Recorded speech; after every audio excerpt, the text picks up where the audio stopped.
I'm OEA President Scott Tomorrow. Time for my weekly update. Spring is in the air.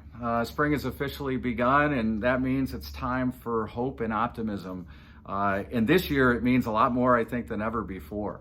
While I don't have much optimism in my NCAA brackets, knowing that so many of our members across the state have now been vaccinated, that our schools are returning to in-person instruction, even under some strange circumstances, I think that sense that we're getting back to normalcy, that we're getting back to a sense of really why we went into this profession, which is to help kids and be able to do it while we're in the room with them, is becoming more clear.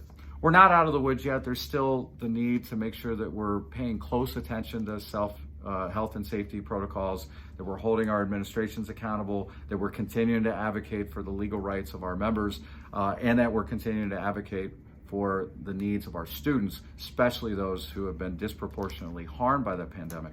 But we're getting there. The light is at the end of the tunnel. We're getting a little bit closer. Thank you for everything you've done to persevere through this extraordinary year.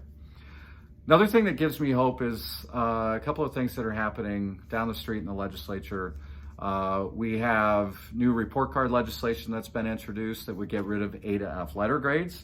That's an important step. We're going to work on that bill to try to make it even stronger. We know that the Fair School Funding Plan is still making its way through the system, and we're going to need your help to get it over the finish line soon. And then we just saw a bill passed to provide relief to our students so that they're not penalized in graduation tied to testing. We have a lot more to do, and there's so much more that we can accomplish if we really join forces and we make our voices heard. And that's why the OEA Fund for Children in Public Education is so important. We have rebranded the OEA Fund, really emphasizing the importance of voice. When we stand together to make our voices heard, nothing can stop us. And as much as we hate that there's politics in education, if we don't find a way to take advantage of that, then other people will make decisions for us. I encourage you to conduct OEA fund drives in your locals, to give generously to the OEA fund.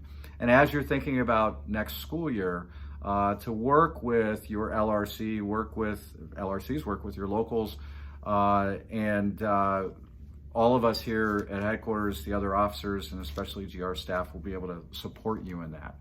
We'll be getting out a lot of resources and support materials to you very, very soon. A couple other quick things. Number one, if you have not conducted an election for the NEA Representative Assembly, it's not too late. Deadline is April 10th. You can still have your local's voice heard at the NEA Representative Assembly that's happening June 30th to July 3rd, virtually this year. And finally, another way to make your voice heard is to make sure that members know that they have to act to protect their pension. There are STRS board elections happening in the month of April. Be looking for ballots coming out starting April 1st. The STRS system, which is right here behind me, that's their building, is dependent on strong leadership to make sure that we have a sustainable funding system for our pension and healthcare, that we're looking out for the needs of active and retired members, and frankly for future educators. Carol Carruthers is our recommended candidate for the active seat on the board. She's been doing a great job. She's an intervention specialist from Lorain and has served 2 terms previously on the board, deserves our support for re-election. Please spread the word. And also, if you know any retired members watching this, Bob Stein and Rita Walters, doing a great job, deserve to be returned to the STRS board. That's all I have for this week. Hope you make it a great week.